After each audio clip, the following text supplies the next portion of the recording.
Salut, moi c'est Sarah, je vous souhaite la bienvenue sur ce blog, un mélange de podcast et de blog issu de l'idée des vlogs.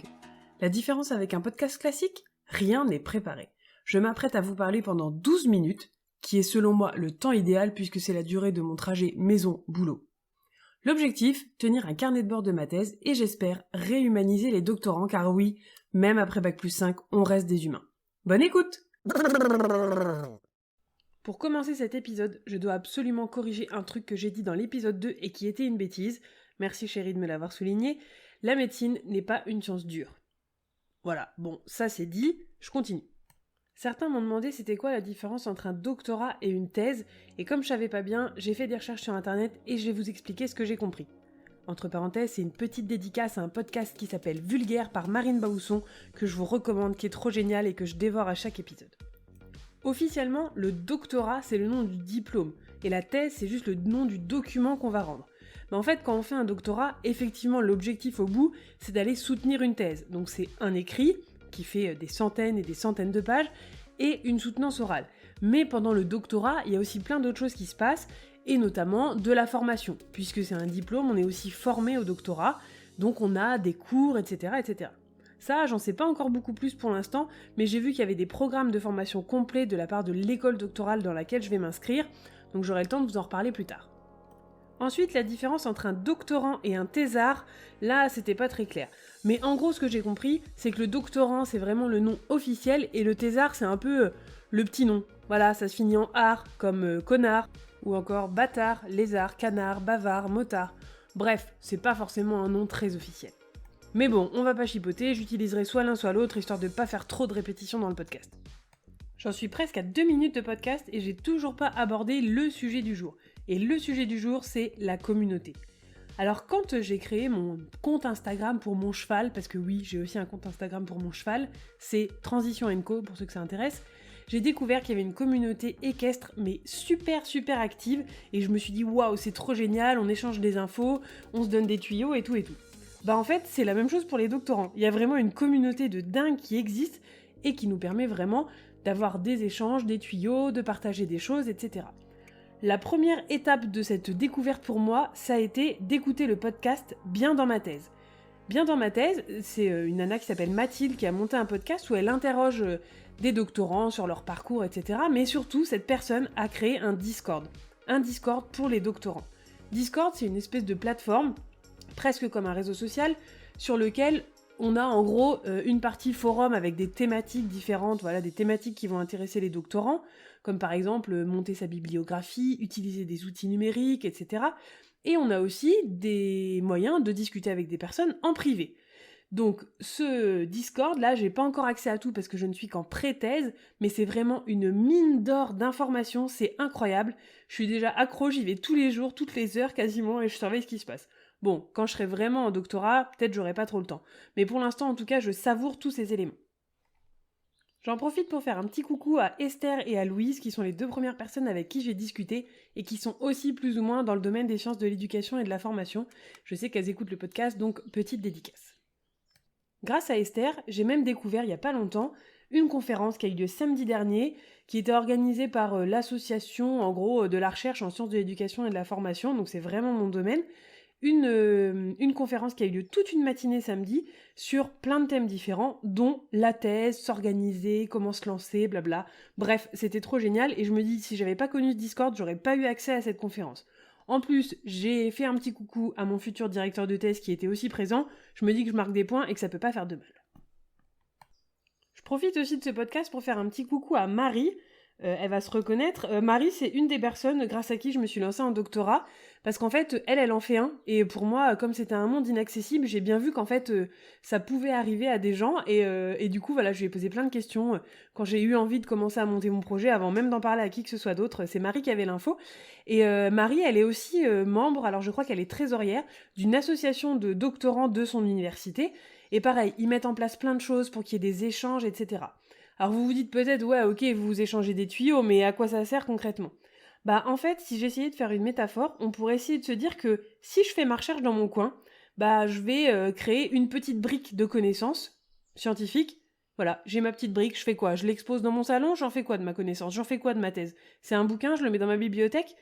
Ouais, ça fait joli, mais ça sert à rien. Donc l'idée, ça va être en fait de regarder les petites briques que font les autres et de voir si elles peuvent s'assembler, si elles peuvent ensemble monter des murs.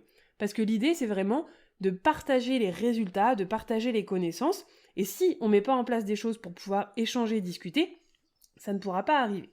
Donc on essaye de comparer les petites briques, peut-être que la petite brique de Marie un jour, elle ira sur la mienne ou en dessous, ou à côté, et qu'il y aura des ponts qui pourront se faire entre elles, et c'est ça aussi qui fait que la recherche c'est beau, c'est qu'on va construire des choses ensemble, et pas seulement dans son petit coin, dans son labo, sans parler à personne. Vous savez peut-être qu'il y a aussi plein de vulgarisation scientifique, donc ça c'est aussi un élément qui est très important je pense pour le doctorat, les doctorants et l'université en général. C'est aussi un peu l'idée de ce podcast, c'est de vous montrer que le doctorat c'est accessible à tout le monde et qu'on peut en discuter, en tout cas comprendre ce qui s'y passe. Donc la vulgarisation scientifique, c'est d'expliquer tout ce qu'on fait comme recherche, qui sont parfois un peu chiantes, faut dire ce qui est, à des gens qui n'y connaissent rien, à un public qui n'est pas forcément expert, qui n'a pas forcément de vocabulaire ou d'informations techniques, d'essayer de leur expliquer concrètement ce qu'on fait, de manière à ce qu'ils comprennent. Et ça, c'est vraiment pas évident. Vous connaissez peut-être un événement qui s'appelle Ma thèse en 180 secondes, et c'est vraiment un exemple typique. Franchement, je rêve d'y participer dans 2 ans, peut-être, ou voilà, je sais pas trop comment ça se passe, mais Ma thèse en 180 secondes, comme son nom l'indique, les personnes ont 180 secondes, donc 3 minutes, pour présenter leur thèse de manière compréhensible.